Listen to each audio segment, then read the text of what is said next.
اعوذ باللہ من الشیطان الرجیم بسم اللہ الرحمن الرحیم سورة الانعام مکیہ الا وما قدر اللہ الآیات الثلاث وإلا قل تعالوا الآیات الثلاث وهي 105 أو 66 آیتا۔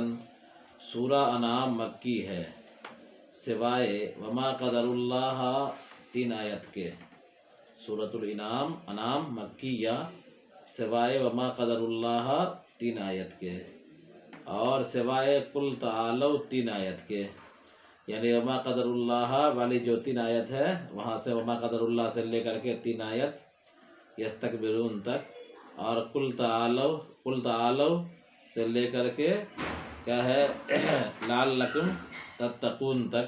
تو یہ 3 آیت 2 جگہ سے کیا ہے، یہ مکی نہیں ہے، مدنی ہے۔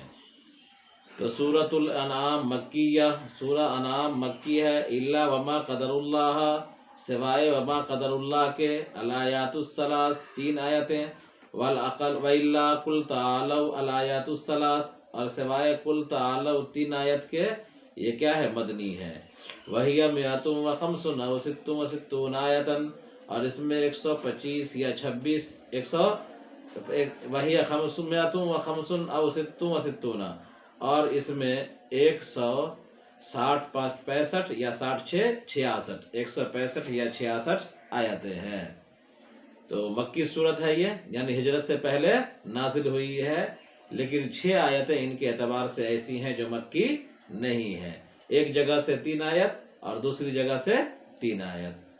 بسم اللہ الرحمن الرحیم، اللہ کے نام سے شروع کرتا ہوں جو بڑا مہربان نہایت رحم والا ہے۔ الحمد هو الوصف بالجمیل ثابت للہ، حمد ثابت ہے اللہ کے لیے، حمد ثابت ہے اللہ کے لیے۔ یہ حمد ثابت ہے اللہ کے لیے، حمد سے مراد کیا ہے؟ تو فرمایا الوصف بالجمیل، خوبیوں پر تعریف کرنا، اختیاری خوبی پر تعریف کرنا، یہ حمد کہلاتا ہے۔ تو الحمد هو الوصف بالجمیل کہ حمد اللہ تعالیٰ کی تعریف کرنا ہے اختیاری خوبی پر، یہ ثابت ہے اللہ کے لیے۔ هل المراد والاعلام بذلك للایمان به او للثناء به او هما احتمالات؟ اب سوال یہ پیدا ہوتا ہے کہ حمد اللہ کے لیے ثابت ہے، اس سے مراد کیا ہے؟ اس سے مراد کیا ہے؟ آیا مراد حمد کے ثبوت حمد، یعنی اللہ تبارک و تعالیٰ کے لیے ثبوت حمد پر ایمان کی خبر دینا ہے، یا انشاء حمد ہے یعنی اللہ تبارک و تعالیٰ کی تعریف کرنا ہے، یا دونوں احتمال ہیں؟ کیا ہے؟ تو حل المراد، آیا مراد کس جملے سے؟ الحمدللہ سے، تو کیا مراد الاعلام بذالک للایمان بھی، ثبوت حمد پر ایمان کی خبر دینا ہے اس کے ذریعے سے، او للثناء بھی، یا اس کے ذریعے سے اللہ کی تعریف کرنا ہے یعنی انشاء حمد ہے، او ہما احتمالات، یا یہ دونوں احتمال ہیں، ہے نا؟ یعنی یا تو انشاء حمد اور یا کیا ہے، ثبوت حمد کی خبر، ثبوت حمد پر ایمان کی خبر دینا، اور یا دونوں، 3 باتیں ہوئیں کتنی؟ یا تو الحمدللہ سے مراد کیا ہے، انشاء حمد یعنی اللہ کی تعریف کرنا، سمجھا؟ اور یا تو الحمدللہ سے مراد ثبوت حمد پر ایمان لانے کی خبر دینا، سمجھا؟ ثبوت حمد پر ایمان لانے کی خبر دینا، یعنی اللہ تعالیٰ کے لیے تمام تعریفیں ہیں اور ہم اس پر یقین کرتے ہیں، ایمان رکھتے ہیں، ہے نا؟ تو یا تو حمد کے ثبوت پر ایمان لانے کی خبر دینا ہے ایک، اور یا انشاء حمد یعنی خود اللہ کی تعریف کرنا ہے نا؟ یا یہ دونوں ملا کر کے، ہے نا؟ تو فرمایا افیدھا الثالث، بہترین سب سے فائدہ مند تیسرا ہے، یعنی انشاء حمد بھی مراد لیا جائے اور ثبوت حمد پر ایمان کی خبر بھی مراد لیا جائے، انشاء حمد بھی مراد لیا جائے اور ثبوت حمد پر ایمان کی خبر بھی مراد لی جائے۔ قالہ الشیخ فی سورۃ الکہف، شیخ نے، کون شیخ؟ جلال الدین محلی نے، کون شیخ؟ جلال الدین محلی رحمۃ اللہ علیہ نے سورۃ الکہف میں ایسا ہی کہا ہے، وہاں بھی ہے الحمدللہ الذی، سمجھا؟ تو وہاں انہوں نے یہی کہا ہے کہ یہاں پر تیسری شکل بہتر ہے. کون سی شکل؟ یعنی ثبوت حمد پر ایمان کی خبر دینا، یہ بھی مراد ہے، یا انشاء حمد، دونوں مراد ہے نا. یعنی اللہ تعالیٰ کی تعریف کرنا بھی، اور اللہ تبارک و تعالیٰ کی تعریف کی کائنات کی جو ہر چیز کرتی ہے اس پر ایمان رکھنا بھی. کیا ہے؟ اس پر ایمان رکھنا بھی، دونوں مراد ہے. بات ختم ہوئی. الذی خلق السماوات والارض، جس نے آسمان و زمین کو پیدا کیا. خصہما بالذکر لانہما اعظم المخلوقات للناظرین، آسمان و زمین کو بطور خاص ذکر کیا اس لیے کہ مخلوقات میں سے سب سے عظیم ترین مخلوق ہے دیکھنے والوں کے لیے. آدمی جب پیدا ہوتا ہے تو پیر کے نیچے سے زمین اور سر کے اوپر آسمان ہے نا. سب سے بڑی مخلوق اس کو یہی نظر آتی ہے. ٹھیک ہے، تو انسان کے اعتبار سے گناہ بھاگ کو چھوڑو، انسان کے دیکھنے کے اعتبار سے سب سے بڑی مخلوق انسان کے نزدیک کیا ہے؟ زمین اور آسمان. تو اسی لیے پوری کائنات میں سے صرف زمین اور آسمان کا ذکر کیا. جس نے آسمان و زمین کو پیدا کیا، حالانکہ اللہ تعالیٰ تو پوری کائنات کو پیدا کیا ہے نا. تو آسمان و زمین کو بطور خاص ذکر کرنے کی وجہ یہ ہے کہ آسمان و زمین انسان کے نزدیک مخلوق میں سے عظیم ترین ہے. ٹھیک ہے، تو فرمایا کیا کہ جس نے آسمان و زمین کو پیدا کیا، بطور خاص آسمان و زمین کا ذکر ہوا اس لیے کہ یہ مخلوقات میں سے سب سے عظیم ہے دیکھنے والوں کے لیے. وجعل خلق الظلمات والنور، اور اللہ ہی نے پیدا کیا تاریکیوں کو اور نور کو. جعل خلق کے معنی میں ہے ای کل ظلمت و نور، یعنی ہر نور کو اور ہر تاریکی کو اور ہر نور کو. کل ظلمت و نور، ہر تاریکی کو اور ہر نور کو پیدا کیا اللہ تعالیٰ نے. وجمعها دونه لکثرت اسبابها، اب سوال یہ پیدا ہوتا ہے کہ الظلمات جمع ہے اور النور واحد ہے. ایک چیز کو جمع لایا اور ایک چیز کو واحد لایا.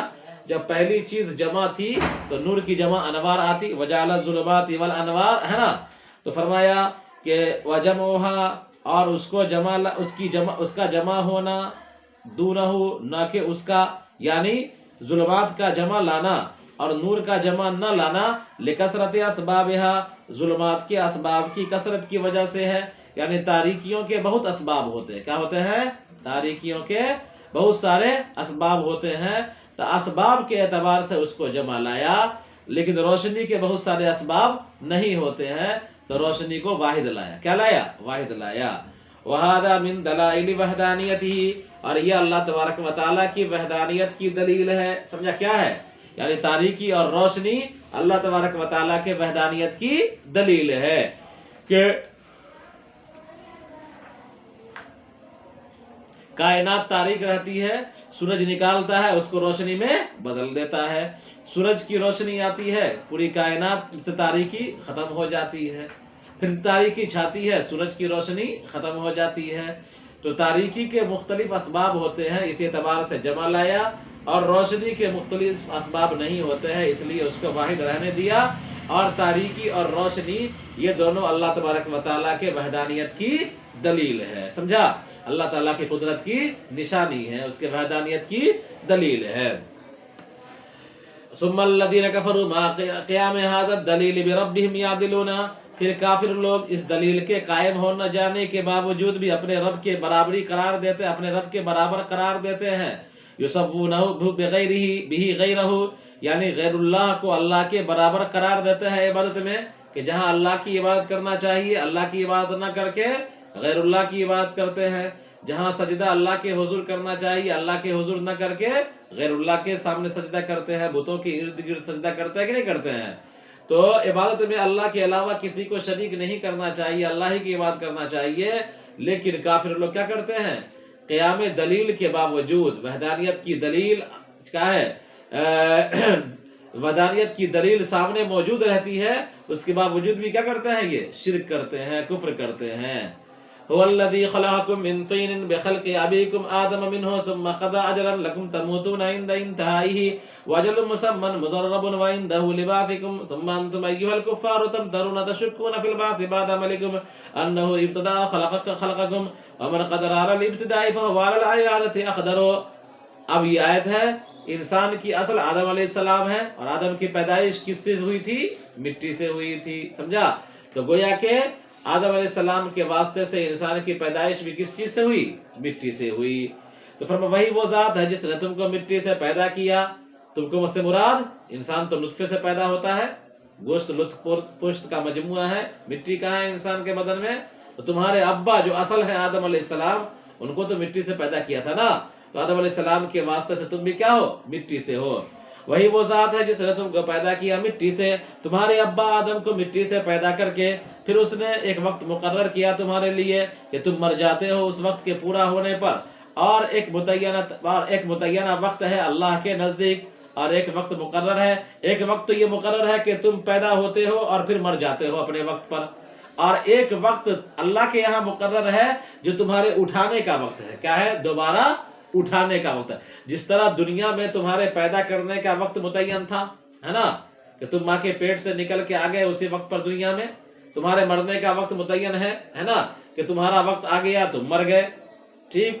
اسی طرح جس طرح دنیا کے اندر تمہارا مرنے کا وقت متعین ہے، اسی طرح تمہارے جی اٹھنے کا، دوبارہ زندہ ہونے کا وقت بھی اللہ کے نزدیک کیا ہے؟ متعین ہے۔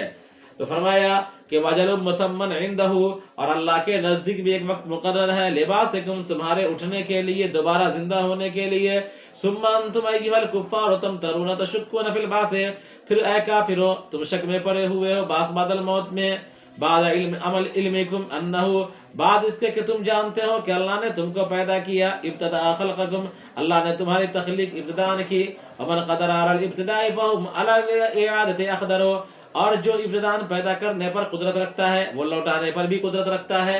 یعنی اللہ تبارک و تعالیٰ نے تم کو جب بغیر نمونے کے پیدا کیا، ابتداء پیدا کر دیا، ایک مرتبہ تمہارا ڈی این اے وجود میں آ گیا، تم پیدا ہو گئے، سمجھا؟ تو اب جب تم کچھ نہیں تھے اللہ تعالیٰ نے تم کو پیدا کر دیا، اب تم ایک چیز ہو چکے ہو، سمجھا؟ تمہارا وجود ہو چکا ہے، ٹھیک ہے؟ گرچہ تمہارا وجود مٹی میں ملا ہوا ہے، ہڈی ہو گیا ہے، سڑ گیا ہے، گل گیا ہے، تو جب تم ہڈی بھی نہیں تھے، مٹی بھی نہیں بنے تھے، چورا چورا بھی نہیں ہوئے تھے، کچھ بھی نہیں تھے، تو اس نے تم کو وجود بخش دیا۔ جب تمہارا وجود آ گیا تو کیا اس کو دوبارہ لوٹا نہیں سکتا ہے اللہ تعالیٰ؟ دوبارہ لوٹا سکتا ہے۔ آگے دیکھیے، پھر اے کافرو تم شک میں پڑے ہوئے بعث بعد الموت میں، بعد اس کے کہ تم جانتے ہو کہ اس نے تم کو ابتداء پیدا کیا، اور جو ابتداء پیدا کرنے پر قادر ہے وہ لوٹانے پر بھی قدرت رکھتا ہے۔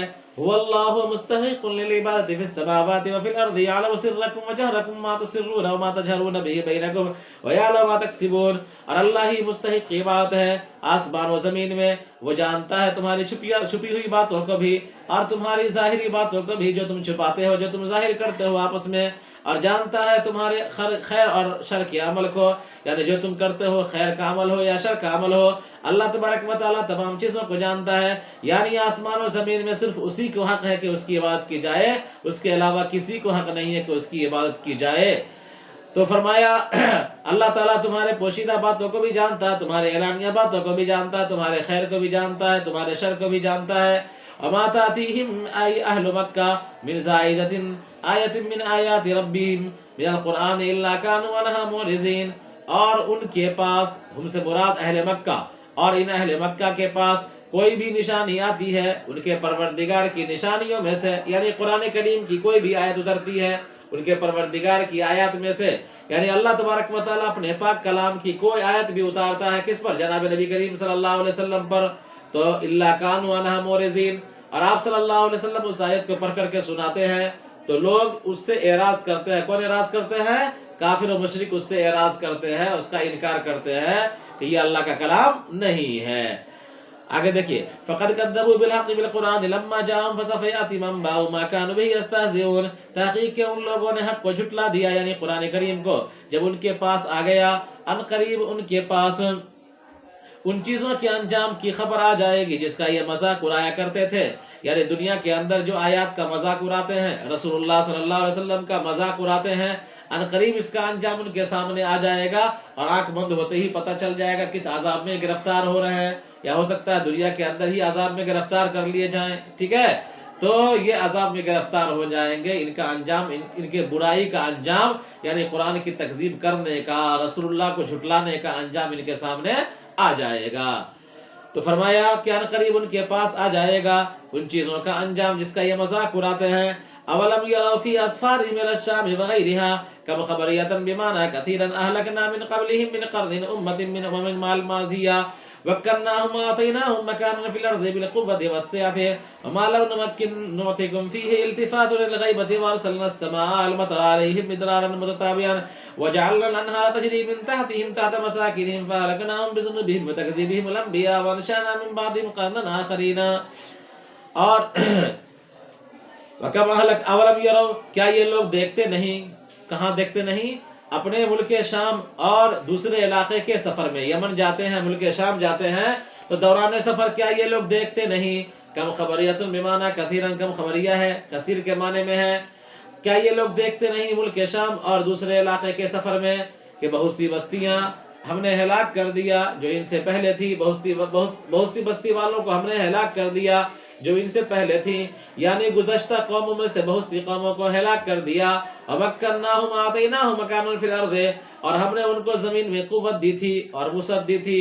مَا لَوْ نُمَكِّن لَهُمْ فِيهِ الْتِفَاتٌ الْغَيْبَةِ ایسی وسعت جو ہم نے تم کو نہیں دی. اس میں التفات ہے غیبت سے، یعنی اللہ تبارک و تعالیٰ قریش اور کفار مکہ سے مخاطب ہوتے ہوئے کہتا ہے کہ دیکھو تم سے پہلے بہت ساری قومیں گزر چکی ہیں جن کو ہم نے ہلاک کیا اور تم سے زیادہ ان کو میں نے وسعت دی تھی، تم سے زیادہ ہم نے ان کو طاقت دی تھی نفری اعتبار سے، پیسے کے اعتبار سے. قوم سمود ہیں، قوم عاد ہیں، ہے نا، تو نفری اعتبار سے ان جیسی قوم لم یخلق مثلھا فی البلاد، قوم عاد جیسی قوم پیدا نہیں کی گئی. طاقت و قوت ڈیل ڈول کے اعتبار سے لمبے چوڑے 50-60 فٹ قد و قامت والی مخلوق بڑا انسان پیدا نہیں کیا گیا ہے نا، اس سے پہلے اور نہ اس کے بعد اب تک. تو اللہ تبارک و تعالیٰ قریش کو اور کفار اور مشرکین کو بتلا رہا ہے کہ دیکھو تم سے پہلے بہت سی طاقتور قومیں اور بہت سی وسعت والی قومیں جن کو ہم نے وسعت بھی دیا تھا، طاقت بھی دی تھی، گزر چکی تھی، ان کو ہم نے ہلاک کر دیا ہے. تم کس کھیت کے مولی ہو؟ تو فرمایا مَا لَوْ نُمَكِّن لَهُمْ کہ ہم نے تم کو قوت نہ دی اتنی. اس میں التفات ہے غیبت سے، یعنی مکناہم کا ذکر ہے نا، مکناہم کہ ہم نے ان کو طاقت دیا. مَا لَوْ نُمَكِّن لَكُمْ آ گیا، پیچھے کیا ہے؟ ہم ہے اور یہاں کیا ہے؟ لکم ہے. تو حکم غائب کا صیغہ ہوا اور حکم کیا ہوا؟ مخاطب کا صیغہ ہوا. تو التفات الغیبہ ہوا کہ نہیں ہوا؟ غائب سے مخاطب کی طرف التفات پایا گیا. وَأَرْسَلْنَا السَّمَاءَ عَلَيْهِمْ مِدْرَارًا اور ہم نے آسمان کو ان پر برستا چھوڑ دیا، یعنی ہم نے موسلادھار بارش برسایا. وَجَعَلْنَا الْأَنْهَارَ تَجْرِي مِن تَحْتِهِمْ اور ہم نے نہریں جاری کی ان کے نیچے، یعنی ان کی آبادیوں کے نیچے آبادی اوپر تھی، نیچے نہریں تھی. ہم نے ان کو ہلاک کر دیا ان کے گناہوں کی وجہ سے، یعنی ان کے انبیاء کو جھٹلانے کی وجہ سے. بِتَكْذِيبِهِمُ الْأَنْبِيَاءَ کیا پڑھنا؟ بِتَكْذِيبِهِمُ الْأَنْبِيَاءَ ان کے انبیاءوں کو جھٹلانے کی وجہ سے. وَأَنشَأْنَا مِن بَعْدِهِمْ قَرْنًا آخَرِينَ اور ہم نے ان کے بعد دوسری قوموں کو پیدا کیا. وَلَوْ نَزَّلْنَا عَلَيْكَ كِتَابًا مَكْتُوبًا فِي قِرْطَاسٍ رَقٍّ كَمَا اقْتَرَحُوا فَلَمَسُوا بِأَيْدِيهِمْ أَبْلَغُ مِنْ آيَةٍ نُوحٍ لِأَنَّهُ أَنْفَعَ لِلشَّكِّ لَقَالَ الَّذِينَ كَفَرُوا إِنْ هَذَا إِلَّا سِحْرٌ مُبِينٌ تَعَمُّدًا وَعِنَادًا. ایک چیز ہے کسی چیز کو دیکھنا، ایک ہے کسی چیز کو دیکھنا. فرض کیجئے کہ ہم یہاں سے دیکھ رہے ہیں کہ سامنے ورشی خانے کی دیوار ہم کو نظر آ رہی ہے. اس میں کچھ غلطی کا امکان بھی ہے، ہو سکتا ہے کہ ہماری نگاہ خطا کر رہی ہو، لیکن اگر وہاں پر پہنچ کر کے اور ہاتھ سے ٹٹول کر کے دیکھ بھی لیں گے تو آنکھ بھی ہماری دیکھ رہی ہے اور ہاتھ بھی چھو رہا ہے، تو اب اس میں کوئی شک رہے گا نہیں. تو اللہ تبارک و تعالیٰ نے اسی طرح یہ فرمایا، اسی مثال کو سامنے رکھ کر کے سمجھو اس کو کہ وَلَوْ نَزَّلْنَا عَلَيْكَ كِتَابًا فِي قِرْطَاسٍ اگر ہم کتاب اتارتے کاغذ میں لکھ کر کے، یعنی کفار کہتے تھے نا کیوں نہیں اتر گیا ایک بار کی قرآن. تو اللہ تعالیٰ کہتا ہے کہ اگر قرآن کاغذ میں لکھ کر کے بھی ہم اتارتے، ٹھیک، کما اقتراحو ہو جیسا کہ یہ لوگ مطالبہ کرتے ہیں، فرمائشی معجزہ طلب کرتے ہیں، سمجھا، جیسا کہ یہ لوگ فرمائش کرتے ہیں کہ آسمان کیا ہے، قرآن مجید یک بارگی ہم پر نازل کیا جاتا، یعنی لکھا لکھایا ہم کو مل جاتا قرآن شریف. تو اس طرح وہ اعتراض کرتے. اللہ تعالیٰ کہتا ہے کہ ان کے اس مطالبات کو، یعنی ان کی اس جسارت کو ہم اگر مان بھی لیں اور قرآن لکھ کر کے کاغذ میں اتار بھی دے تو فرمایا فَلَمَسُوا بِأَيْدِيهِمْ تو وہ ان کو اپنے ہاتھوں سے چھوئے بھی. سمجھا کیا ہے؟ اس کو اپنے ہاتھوں سے چھوئے بھی، ابلغ من آینو ہو، چھونا یہ آینو سے زیادہ بلیغ ہے، اس لیے کہ یہ شک کو زیادہ ختم کرنے والا ہے. یعنی ایک ہے دیکھنا اور ایک ہے چھو کر کے دیکھنا، تو لمسو کا جو لفظ ہے یہ زیادہ بلیغ ہے آینو سے. کس کے؟ آینو سے. یہ ہونا چاہیے کیا کہ لمسو کے بجائے فلعاینوہ بأیدیہم، اس کو بأعینہم، اپنی آنکھوں سے اس کو دیکھ لیتے. یعنی اللہ تعالیٰ آسمان سے لکھی کتاب اتارتا اور اس کو اپنی آنکھوں سے دیکھتے، یہ ہونا چاہیے. سمجھا؟ عبارت یوں ہونی چاہیے فلعاینوہ بأعینہم، کہ اس کو اپنی آنکھوں سے دیکھتے. لیکن اللہ تعالیٰ نے کیا استعمال کیا؟ فلمسوہ بأیدیہم، اس کو اپنے ہاتھوں سے چھوتے، ہے نا. تو یہ لمس کا جو لفظ ہے دیکھنے سے زیادہ بلیغ اس لیے ہے کہ دیکھنے میں شک و شبہ ہو سکتا ہے کہ آپ کی نظر خطا کر رہی ہو، لیکن چھو کر کے دیکھنے میں کوئی شک و شبہ نہیں ہو سکتا ہے. تو یہ جملہ لمسو کا جو لفظ ہے یہ زیادہ بلیغ ہے، اس لیے کہ شک و شبہ کو مکمل ختم کرنے والا ہے. سمجھا؟ تو فرمایا فلمسوہ بأیدیہم، اور وہ اس کو اپنے ہاتھوں سے چھو کر کے دیکھ لیتے تو ان کو بالکل یقین ہو جاتا، کوئی شک نہ رہتا. پھر بھی یعنی اگر آسمان سے لکھی لکھائی کتاب اترتی اور ان کے ہاتھ میں کتاب آتی، ہاتھ میں ٹٹول کر کے یہ اپنی آنکھوں سے دیکھ لیتے، شک و شبہ کی کوئی گنجائش 1%، ایک نقطے کے برابر بھی شک کی گنجائش نہیں ہے. لیکن پھر بھی کیا ہوتا؟ لقال الذین کفروا ان ما ھذا الا سحر مبین، تو بھی کافرین لوگ کہتے کہ یہ تو کھلم کھلا جادو ہے، تعنتاً و عناداً، سرکشی کی وجہ سے اور دشمنی کی وجہ سے. یعنی آسمان سے صحیفہ اترتا لکھا لکھایا اور یہ لوگ اپنے ہاتھوں سے چھو کر کے بھی دیکھتے کہ یہ آسمانی کتاب ہے، یہ قرآن کریم ہے، آسمان سے اتارا گیا ہے. اس پر اگر ان کا نام بھی لکھا رہتا کہ ہاں یہ فلاں کے لیے، یہ فلاں کے لیے ہے، تو بھی یہ سرکشی کی وجہ سے اور عناد کی وجہ سے اس کو آسمانی کتاب نہیں مانتے. ٹھیک ہے، آگے دیکھیے. وَإِذْ قَالُوا لَوْلَا هَلَّا أُنزِلَ عَلَيْهِ عَلَى مُحَمَّدٍ مَلَكٌ يُصَدِّقُهُ لَوْ أَنزَلْنَا مَلَكًا كَمَا اقْتَرَحُوا فَلَمْ يُؤْمِنُوا لَقُضِيَ الْأَمْرُ بِإِلَٰهِهِمْ ثُمَّ لَا يُنظَرُونَ. اور وہ لوگ کہتے ہیں کیوں نہیں نازل کیا گیا محمد صلی اللہ علیہ وسلم پر فرشتہ جو ان کی تصدیق کرتا. یعنی وہ لوگ کیا کرتے ہیں کہ فرشتہ اترنا چاہیے محمد کے ساتھ اور فرشتہ ان کی تصدیق کرتا ہے. یہ آگے آگے چلتے ہیں، فرشتہ پیچھے پیچھے کہتا ہے یہ اللہ کا رسول ہے، ہاں یہ اللہ کا رسول ہے. وہ لوگ کہتے ہیں کہ کیوں نہیں نازل کیا گیا، وہ لوگ کہتے ہیں کیوں نہیں اتارا گیا محمد پر فرشتہ جو اس کی تصدیق کرتا. وَلَوْ أَنزَلْنَا مَلَكًا كَمَا اقْتَرَحُوا فَلَمْ يُؤْمِنُوا لَقُضِيَ الْأَمْرُ بِإِلَٰهِهِمْ. اب اللہ تعالیٰ کہتا اگر ہم اس پر فرشتہ اتارتے جیسا کہ یہ لوگ مطالبہ کرتے ہیں اور فرشتہ اتارنے کے باوجود بھی ایمان نہ لاتے تو کیا ہوتا؟ حجت تام ہو جاتی. فرمائشی معجزہ طلب کرنے کے بعد اگر اللہ تعالیٰ اس کو پورا کر دے اور قوم ایمان نہیں لاتی ہے تو وہ جینے کے حق سے محروم کر دی جاتی ہے.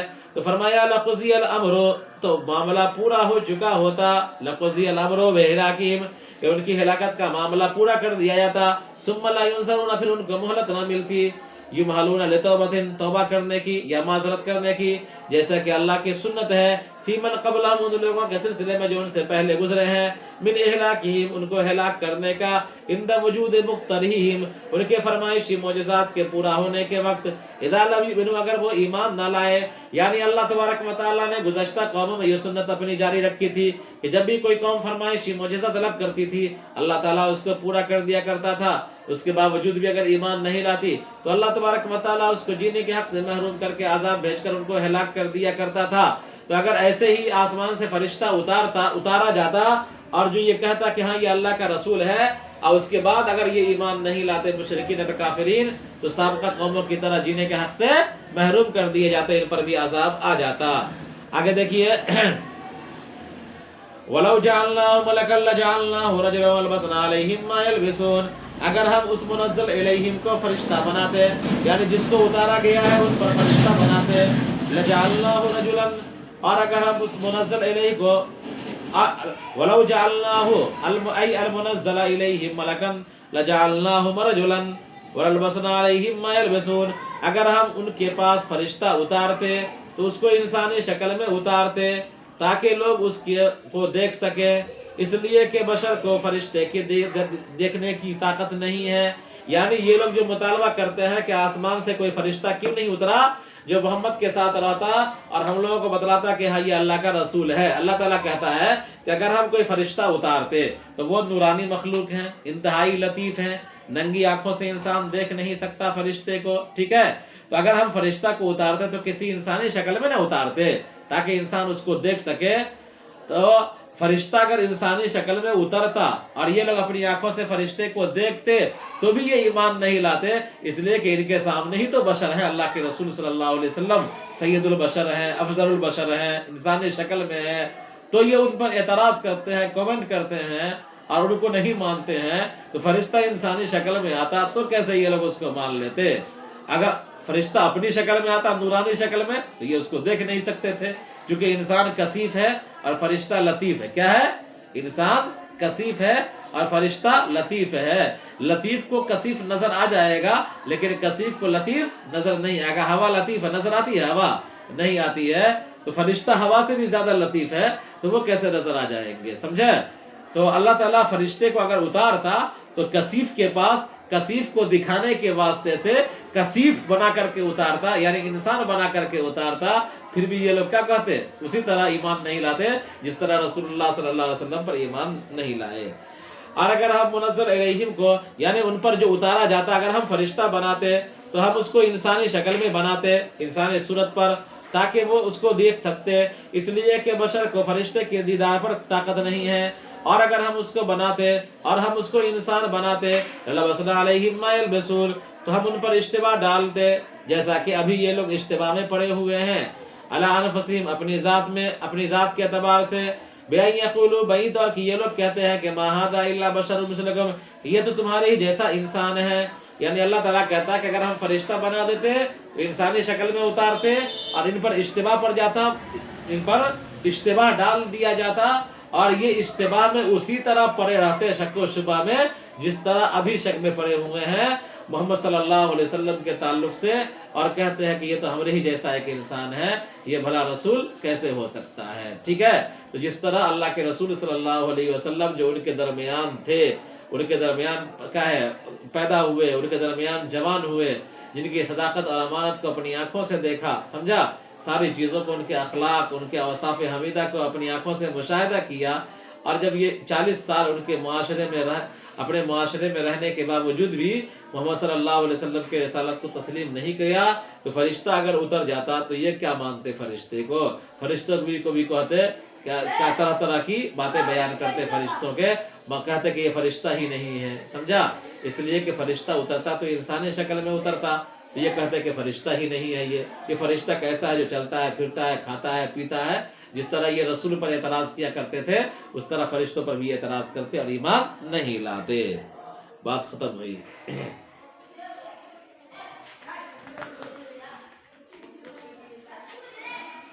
سورہ نام مکی ہے، سوائے وما قدر اللہ 3 آیت کے، اور سوائے قل تعالوا 3 آیت کے، اور اس میں 165 یا 66 آیتیں ہیں۔ اللہ کے نام سے شروع کرتا ہوں جو بڑا مہربان نہایت رحم والا ہے۔ حمد ثابت ہے اللہ کے لیے۔ حمد کہتے ہیں اختیاری خوبی پر تعریف کرنا، اور آیا مراد ثبوت حمد پر ایمان اس کے ذریعے سے، آیا اس کے ذریعے سے ثبوت حمد پر ایمان کی خبر دینا مقصود ہے، یا انشاء حمد یعنی اللہ کی تعریف کرنا مقصود ہے، یا دونوں احتمال ہیں؟ افیدھا الثالث، صاحب کتاب نے فرمایا کہ تیسرا جو ہے، تیسرا احتمال بہتر ہے، یعنی دونوں احتمال مانا جائے کہ انشاء حمد بھی بالا جائے اور ثبوت حمد پر ایمان کی خبر بھی مانی جائے۔ شیخ نے امام جلال الدین محلی نے سورہ کہف میں ایسا ہی فرمایا ہے کہ جس نے آسمان و زمین کو پیدا کیا، آسمان و زمین کا ذکر بطور خاص کیا اس لیے کہ یہ دیکھنے والوں کے لیے مخلوقات میں سب سے عظیم ہے، اور اس نے تاریکیوں اور نور کو پیدا کیا، یعنی ہر طرح کی تاریکی، ہر تاریکی کو اور نور کو پیدا کیا، اور ظلمات کو جمع لایا، نور کو نہیں، اس لیے کہ ظلمات کے اسباب بہت زیادہ ہیں، اور یہ اللہ تبارک و تعالیٰ کی وحدانیت کی دلیلوں میں سے ہے پھر کافر لوگ اس دلیل کے قائم ہو جانے کے باوجود بھی اپنے رب کے ساتھ برابری قرار دیتے ہیں، برابر قرار دیتے، اپنے رب کی برابری کرتے ہیں، یعنی اپنے رب کے ساتھ غیر اللہ کو عبادت میں برابر قرار دیتے ہیں۔ وہی وہ ذات ہے جس نے تم کو پیدا کیا مٹی سے، تمہارے ابا آدم کو مٹی سے پیدا کر کے پھر اس نے تمہارے لیے ایک وقت مقرر کیا، جس وقت پر پورا ہونے پر تم مر جاتے ہو، اور ایک وقت متعین ہے اللہ کے نزدیک باس بعد الموت کے لیے۔ پھر اے کافرو تم شک میں پڑے ہوئے ہو باس بعد الموت سے، بعد اس کے کہ تم جانتے ہو کہ اللہ تعالیٰ نے تمہاری تخلیق ابتدان کی، اور جو ابتدان پیدا کرنے پر قادر ہے وہ لوٹانے پر بھی زیادہ قادر ہے، اور اللہ تبارک و تعالیٰ ہی مستحق عبادت ہے آسمان و زمین میں، اور وہ جانتا ہے تمہاری خفیہ چیزوں کو بھی تمہاری ظاہری چیزوں کو بھی، یعنی جو تم ظاہر کرتے ہو، جو تم آپس میں چھپاتے ہو، ان تمام کو جانتا ہے، اور جو تم عمل کرتے ہو اللہ تعالیٰ جانتا ہے، خیر کا عمل ہو یا شر کا عمل ہو۔ اور اہل مکہ کے پاس اللہ تعالیٰ کی اہل مکہ کے پاس ان کے پروردگار کی نشانیوں میں سے کوئی بھی نشانی آتی، ان کے پروردگار کی آیات میں سے کوئی بھی آیت اترتی، اگر اہل مکہ کے پاس ان کے پروردگار کی آیات میں سے کوئی بھی آیت اترتی تو وہ لوگ اس آیت سے اعراض کیا کرتے تھے، اور تحقیق کے جھٹلایا حق کو یعنی قرآن کو جب ان کے پاس آ گیا تو ان قریب ان چیزوں کے انجام کی خبر آ جائے گی ان کے پاس جس کا یہ مذاق اڑایا کرتے تھے۔ کیا یہ لوگ دیکھتے نہیں ملک شام اور دوسرے علاقے کی طرف سفر کے دوران کیا یہ لوگ دیکھتے نہیں کہ بہت سی بستیوں کو ہم نے ہلاک کر دیا ان سے پہلے، بہت سی گزشتہ قوموں میں سے مختلف قوموں کو ہلاک کر دیا جن کو ہم نے طاقت و قوت دیا تھا اور زمین میں وسعت دی تھی، جب تک کہ معلوم نمکن لہم، ایسی قوت دی تھی، ایسی وسعت دی تھی جو ہم نے تم کو نہیں دی۔ اور اس میں غیبت سے التفات ہے مخاطب کی طرف، اور ہم نے آسمان کو یعنی بارش کو ان پر بھیجا لگاتار یعنی موسلادھار، اور ہم نے نہریں بہائی، اور ہم نے نہریں بنائی جو بہتی ہیں ان کے نیچے یعنی ان کی آبادیوں کے نیچے، اور ہم نے سمجھ گیا نا، نہر بہائی یعنی ان کی آبادیوں کے نیچے، اور ہم نے ان کو ہلاک کر دیا ان کے گناہوں کی وجہ سے یعنی نبیوں کو جھٹلانے کی وجہ سے، اور ہم نے ان کے بعد دوسری قوم کو پیدا کیا۔ اور اگر ہم نازل کرتے آپ پر کتاب ایک کاغذ میں لکھا ہوا، جیسا کہ یہ لوگ مطالبہ کرتے ہیں، فرمائش کرتے ہیں، اور یہ لوگ اس کو اپنے ہاتھوں سے چھوتے، یہ فلمسہ کا لفظ زیادہ بلیغ ہے آیانوں کے مقابلے میں، اس لیے کہ لمس یہ شک کو زیادہ نفی کرتا ہے۔ تو کافر لوگ کہتے ہیں یہ تو کھلم کھلا جادو ہے، شرک کی شرارت کی وجہ سے اور سرکشی کی وجہ سے، اور وہ لوگ کہتے ہیں کیوں نہیں نازل کیا گیا محمد صلی اللہ علیہ وسلم پر کوئی فرشتہ جو فرشتہ ان کی تصدیق کرتا، اگر ہم اتارتے فرشتے کو جیسا کہ یہ لوگ فرمائش کرتے ہیں اور یہ لوگ ایمان نہیں لاتے تو معاملہ ان کی ہلاکت کا پورا کر دیا جاتا اور ان کو مہلت نہیں دی جاتی توبہ کی، معذرت کی، جیسا کہ اللہ کی سنت رہی ہے ان لوگوں کے سلسلے میں جو ان سے پہلے گزار چکے ہیں، یعنی ان کو ہلاک کر دیا کرتا تھا اللہ تعالیٰ ان کے فرمائشی معجزے کے طرف پائے جانے کے وقت اگر وہ اس پر ایمان نہیں لاتا۔ وَلَوْ جَعَلْنَاهُ عِلْمًا نَزَّلَ عَلَيْهِمْ إِلَيْهِمْ، اور اگر ہم اس کو یعنی جو چیز اتارنے والے ہیں، جو چیز اتارا جائے گا ان کی طرف اس کو یعنی فرشتے کو، اگر ہم اس کو فرشتہ بناتے یعنی جو چیز اتارنا ہے اس کو ہم فرشتہ بناتے، اگر ہم اس کو فرشتہ بناتے یعنی جو چیز ان کی طرف اتارا جائے گا اس کو فرشتہ بناتے تو ہم اس فرشتے کو انسانی شکل دیتے یعنی انسان کی صورت پر پیدا کرتے تاکہ لوگ اس کو دیکھ سکے، اس لیے کہ بشر کو فرشتے کے دیکھنے پر طاقت نہیں ہے، اور اگر ہم اس کو نازل کرتے اور ہم اس کو انسان بناتے تو ہم ان پر اشتباہ ڈال دیتے، جیسا کہ ابھی یہ لوگ اشتباہ میں پڑے ہوئے ہیں اپنے آپ پر، وہی طور کہ یہ کہتے ہیں محمد صلی اللہ علیہ وسلم کے بارے میں یہ تو تمہارے ہی جیسا ایک انسان ہے۔